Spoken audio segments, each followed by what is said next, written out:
28 നിന്റെ സഹോദരനായ അഹരോനെയും അവൻ്റെ പുത്രന്മാരെയും എനിക്ക് പുരോഹിത ശുശ്രൂഷ ചെയ്യേണ്ടതിന് ഇസ്രായേൽ മക്കളുടെ ഇടയിൽ നിന്ന് നിന്റെ അടുക്കൽ വരുത്തുക. അഹരോനെയും അഹരോൻ്റെ പുത്രന്മാരായ നാദാബ്, അബീഹു, എലയാസർ, ഈഥാമാർ എന്നിവരെയും തന്നെ.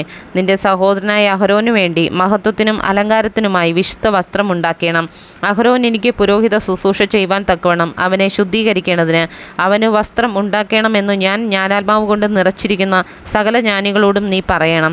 അവർ ഉണ്ടാക്കുന്ന വസ്ത്രമോ പതക്കം, ഏഫോദ്, നീളക്കുപ്പായം, ചിത്രത്തയ്യലുള്ള നിലയങ്കി, മുടി, നടുക്കെട്ട് എന്നിവ തന്നെ. നിന്റെ സഹോദരനായ അഹരോൻ എനിക്ക് പുരോഹിത ശുശ്രൂഷ ചെയ്യേണ്ടതിന് അവർ അവനും അവൻ്റെ പുത്രന്മാർക്കും വിശുദ്ധ വസ്ത്രം ഉണ്ടാക്കണം. അതിന് പൊന്ന്, നീലനൂൽ, ധൂമ്രനൂൽ, ചുവപ്പുനൂൽ, പിരിച്ച പഞ്ഞിനൂൽ എന്നിവയും എടുക്കണം. പൊന്ന്, നീലനൂൽ, ധൂമ്രനൂൽ, ചുവപ്പുനൂൽ, പിരിച്ച പഞ്ഞിനൂൽ എന്നിവ കൊണ്ട് നെയ്ത്തുകാരൻ്റെ ചിത്രപ്പണിയായി ഏഫോദ് ഉണ്ടാക്കണം. അതിൻ്റെ രണ്ടറ്റത്തോട് ചേർന്നതായി 2 ചുമൽക്കണ്ടം ഉണ്ടായിരിക്കണം. അങ്ങനെ അത് തമ്മിൽ ഇണച്ചിരിക്കണം. അത് കെട്ടിമുറുക്കുവാൻ അതിന്മേലുള്ള ചിത്രപ്പണിയായ നടുക്കെട്ട് അതിൽ നിന്നു തന്നെ അതിൻ്റെ പണി പോലെ പൊന്ന്, നീലനൂൽ, ധൂമ്രനൂൽ, ചുവപ്പുനൂൽ, പിരിച്ച പഞ്ഞിനൂൽ എന്നിവ കൊണ്ടായിരിക്കണം. അതുകൂടാതെ 2 ഗോമേദക കല്ലെടുത്ത് അവയിൽ ഇസ്രായേൽ മക്കളുടെ പേർ കൊത്തേണം. അവരുടെ പേരുകളിൽ 6 ഒരു കല്ലിലും ശേഷമുള്ള 6 മറ്റൊരു കല്ലിലും അവരുടെ ജനനക്രമത്തിലായിരിക്കണം. രത്നശില്പിയുടെ പണിയായി മുദ്രകൊത്തുപോലെ 2 കല്ലിലും ഇസ്രായേൽ മക്കളുടെ പേർ കൊത്തേണം. അവ പൊന്തടങ്ങളിൽ പതിക്കണം. കല്ല് 2 ഏഫോദിൻ്റെ ചുമൽ കണ്ടങ്ങളിന്മേൽ ഇസ്രായേൽ മക്കൾക്ക് വേണ്ടി ഓർമ്മക്കല്ലായി വെക്കണം. അഹരോൻ യഹോവയുടെ മുമ്പാകെ അവരുടെ പേർ ഓർമ്മയ്ക്കായി തൻ്റെ 2 ചുമലിന്മേലും വഹിക്കണം. പൊന്നുകൊണ്ട് തടങ്ങൾ ഉണ്ടാക്കണം. തങ്കം കൊണ്ട് ചരട് പോലെ മുറിച്ചു കുത്തുപണിയായി 2 സരപ്പളിയും ഉണ്ടാക്കണം. മുറിച്ചു കുത്തുപണിയായി സരപ്പളി തടങ്ങളിൽ ചേർക്കണം. ന്യായവിധി പതക്കം ചിത്രപ്പണിയായിട്ടുണ്ടാക്കണം. അത് ഏഫോദിൻ്റെ പണിക്കൊത്തതായി പൊന്ന്, നീലനൂൽ, ധൂമ്രനൂൽ, ചുവപ്പുനൂൽ, പിരിച്ച പഞ്ഞിനൂൽ എന്നിവ കൊണ്ട് ഉണ്ടാക്കണം. അത് സമചതുരവും ഇരട്ടയും 1 ചാൺ നീളമുള്ളതും 1 ചാൺ വീതിയുള്ളതുമായിരിക്കണം. അതിൽ കൽപ്പതിപ്പായി 4 നിര കല്ല് പതിക്കണം.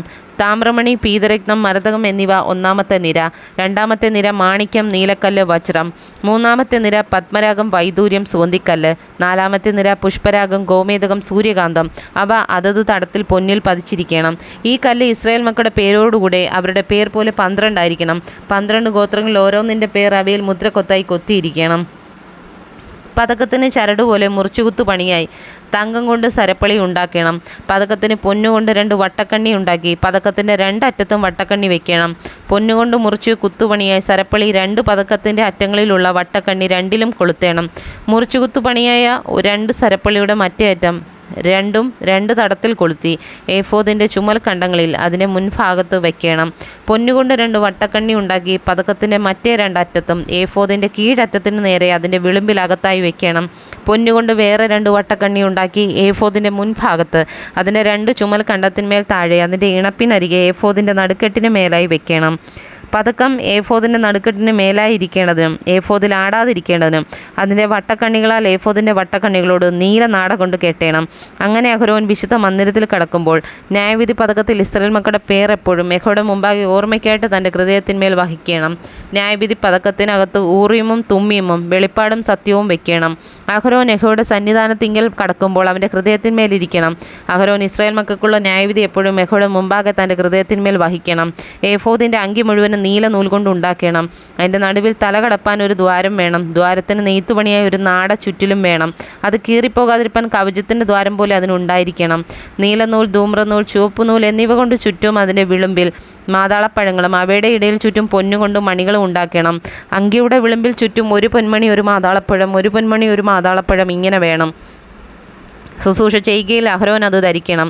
യഹോവയുടെ മുമ്പാകെ വിശുദ്ധ മന്ദിരത്തിൽ കടക്കുമ്പോഴും പുറത്തു വരുമ്പോഴും അവൻ മരിക്കാതിരിക്കേണ്ടതിന് അതിൻ്റെ ശബ്ദം കേൾക്കണം. തങ്കം കൊണ്ടൊരു പട്ടം ഉണ്ടാക്കി അതിൽ യഹോവയ്ക്ക് വിശുദ്ധമെന്ന് മുദ്രകൊത്തായി കൊത്തേണം. അത് മുടിമേൽ ഇരിക്കേണ്ടതിന് നീലച്ചരട് കൊണ്ട് കെട്ടണം. അത് മുടിയുടെ മുൻഭാഗത്ത് ഇരിക്കണം. ഇസ്രായേൽ മക്കൾ തങ്ങളുടെ സകല വിശുദ്ധ വഴിപാടിലും ശുദ്ധീകരിക്കുന്ന വിശുദ്ധ വസ്തുക്കളുടെ കുറ്റം അഹരോൻ വഹിക്കേണ്ടതിന് അത് അഹരോൻ്റെ നെറ്റിയിലിരിക്കണം. യഹോവയുടെ മുമ്പാകെ അവർക്ക് പ്രസാദം ലഭിക്കേണ്ടതിന് അതെപ്പോഴും അവൻ്റെ നെറ്റിയിലിരിക്കണം. പഞ്ഞി നൂൽ കൊണ്ട് ഉള്ളങ്കിയും വിചിത്രപ്പണിയായി നെയ്യണം. പഞ്ഞി നൂൽ കൊണ്ട് മുടിയും ഉണ്ടാക്കണം. നടുക്കെട്ടും ചിത്രത്തയ്യൽ പണിയായിട്ടുണ്ടാക്കണം. അഹരോൻ്റെ പുത്രന്മാർക്ക് മഹത്വത്തിന് അലങ്കാരത്തിനുമായിട്ട് അങ്കി, നടുക്കെട്ട്, തലപ്പാവ എന്നിവ ഉണ്ടാക്കണം. അവ നിന്റെ സഹോദരനായ അഹരോനെയും അവൻ്റെ പുത്രന്മാരെയും ധരിപ്പിക്കണം. അവർ എനിക്ക് പുരോഹിത ശുശ്രൂഷ ചെയ്യേണ്ടതിന് അവരെ അഭിഷേകവും കരപൂർണവും ചെയ്ത് ശുദ്ധീകരിക്കണം. ധരിക്കണം. അവരുടെ നഗ്നത മറപ്പാൻ അവർക്ക് ചണനൂൽ കൊണ്ട് കാൽച്ചട്ടയും ഉണ്ടാക്കണം. അത് അര തുടങ്ങിയ തുടവരെ എത്തണം. അഹരോനും അവൻ്റെ പുത്രന്മാരും വിശുദ്ധ മന്ദിരത്തിൽ ശുശ്രൂഷ ചെയ്യുവാൻ സമാഗമന കൂടാരത്തിൽ കടക്കുമ്പോഴോ യാഗപീഠത്തിന് അടുക്കൽ ചെല്ലുമ്പോഴോ കുറ്റം ചുമന്ന് മരിക്കാതിരിക്കണം അവർ അത് ധരിക്കണം. അവനും അവൻ്റെ സന്തതിക്കും അത് എന്നേക്കുമുള്ള ചട്ടം ആയിരിക്കണം.